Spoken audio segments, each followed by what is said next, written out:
自从养了戈登这个话痨猫之后，他们3只要要吃的就会派戈登过来谈判。慢慢的和戈登相处久了之后，事情就并没有这么简单了。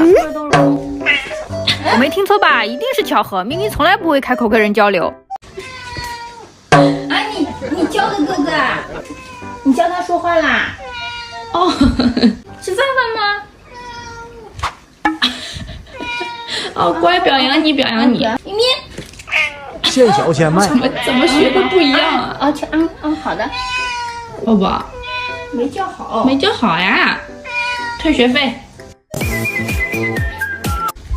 咪咪，这是公家教啊！老师来了，老师，交费了，再看看下一个学生。为什么米车啊？